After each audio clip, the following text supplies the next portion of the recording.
जगन्नाथपुरी में कर्माबाई नाम की एक महिला रहती थी और उसका ठाकुर जी के साथ ऐसा प्रेम था कि खुद भगवान श्री कृष्ण कर्माबाई के हाथ की बनी हुई खिचड़ी खाते थे।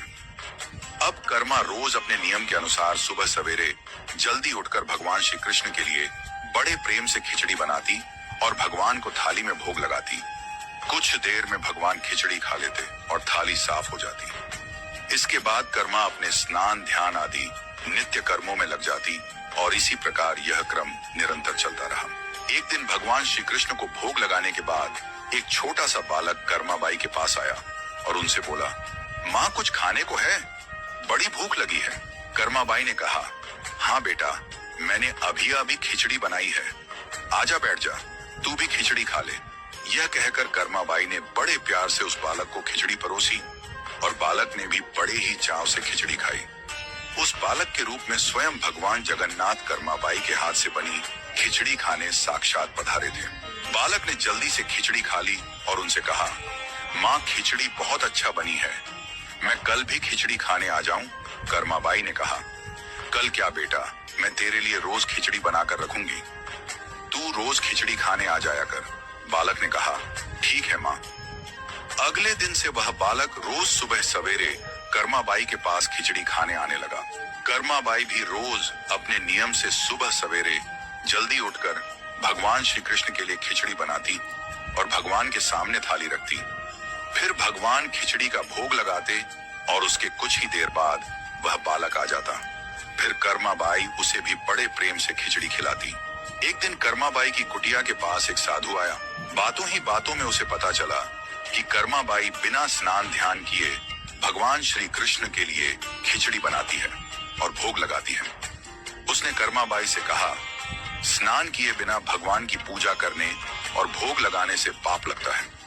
इसलिए उसने कर्माबाई को स्नान करके पूरे विधि विधान से पूजा करके भोग लगाने को कहा। साधु से ऐसा सुनकर भोली भाली कर्मा अगले दिन से सुबह जल्दी उठकर स्नान करके खिचड़ी बनाने लगी और विधि विधान से पूजा करके भोग लगाने लगी। ये सब करने में कर्माबाई को बहुत देर लग जाती, लेकिन वह बालक तो रोज सुबह अपने समय से आ जाता और कर्मा से कहता, माँ मुझे भूख लगी है, मुझे जल्दी खिचड़ी दे, माँ जल्दी कर, माँ जल्दी कर। जब कर्मा भगवान श्री कृष्ण को भोग लगाकर बालक को खिचड़ी खाने को देती तो वह बालक उसे बहुत ही शीघ्रता से खाकर हाथ मुंह साफ किए बिना ही जल्दी से उठकर भाग जाता और यह क्रम कुछ दिनों तक ऐसा ही चलता रहा। इन्हीं दिनों में भगवान श्री जगन्नाथ जी के मंदिर में सुबह के समय भगवान की मूर्ति के मुख पर खिचड़ी लगी हुई रहती। यह देखकर भगवान जगन्नाथ की सेवा में रहने वाले पुजारी, जो स्वयं बहुत बड़े कृष्ण भक्त थे, वह सोचते, आजकल ये भगवान श्री जगन्नाथ जी के मुख पर खिचड़ी कैसे लगी रहती है? हम तो इन्हें खिचड़ी का भोग नहीं लगाते, तो फिर यह खिचड़ी कहाँ से आती है?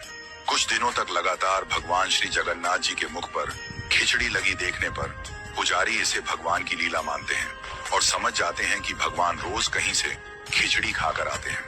भगवान की लीला को जानकर वह मन ही मन भगवान श्री जगन्नाथ जी से पूछते हैं कि कहाँ से खिचड़ी खाकर आते हो प्रभु, हमें भी तो बताओ। उसी रात भगवान श्री जगन्नाथ जी पुजारी के सपने में आते हैं और उनसे कहते हैं कि मेरी एक भक्त है कर्माबाई, जो जगन्नाथपुरी में ही रहती है।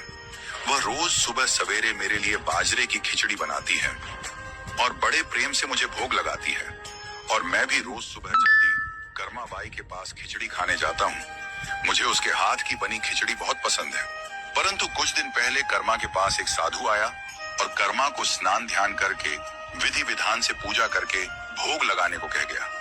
इसलिए आजकल वह विधि विधान से पूजा करके भोग लगाती है और उसके बाद मुझे खिचड़ी खिलाती है। ये सब काम करने में उसे बहुत देर लग जाती है और मुझे खिचड़ी के लिए इंतजार करना पड़ता है और भूख का कष्ट भी सहन करना पड़ता है। जब तक मैं खिचड़ी खाता हूँ तब तक यहाँ मंदिर में भक्तगण आने लगते हैं। इसलिए आजकल मुझे खिचड़ी खाकर मुंह हाथ धोए बिना ही जूठे मुंह ही उठकर भागकर यहाँ आना पड़ता है। यह क्रम कई वर्षों तक चलता रहा और एक दिन कर्माबाई इस संसार चक्र को छोड़कर प्रभु के धाम चली गई। उस दिन जगन्नाथपुरी के मंदिर में भगवान श्री जगन्नाथ जी के श्री विग्रह के नयनों से अश्रु निकल रहे थे। यह देखकर मंदिर के सभी पुजारी और जगन्नाथपुरी के राजा भी मंदिर में उपस्थित हो गए और प्रभु से विनती करने लगे कि हे प्रभु, क्या हमसे कोई भूल या अपराध हुआ है? जिसके कारण जगत के पालनहार की आंखों से आंसू निकल रहे हैं। उसी दिन रात में पुजारी जी और जगन्नाथपुरी के राजा के स्वप्न में भगवान श्री जगन्नाथ जी ने कहा कि आज माँ कर्माबाई इस लोक से विदा हो गई और मुझ में विलीन हो गई, परंतु अब मुझे रोज सुबह सवेरे बाजरे की खिचड़ी कौन खिलाएगा। अगले दिन जगन्नाथपुरी के राजा ने मंदिर के सभी पुजारियों और संतों से राय ली और यह आदेश जारी किया कि आज से भगवान श्री जगन्नाथ जी को सुबह सवेरे सबसे पहले माँ कर्माबाई के नाम से बाजरे की खिचड़ी का भोग लगाया जाएगा, जिससे भगवान को माँ कर्माबाई की कमी कभी महसूस न हो। इसीलिए उस दिन से लेकर आज तक भगवान श्री जगन्नाथ जी के मंदिर में श्री जगन्नाथ जी के विग्रह को 56 भोग से पहले बाल रूप में बाजरे की खिचड़ी का भोग लगाया जाता है।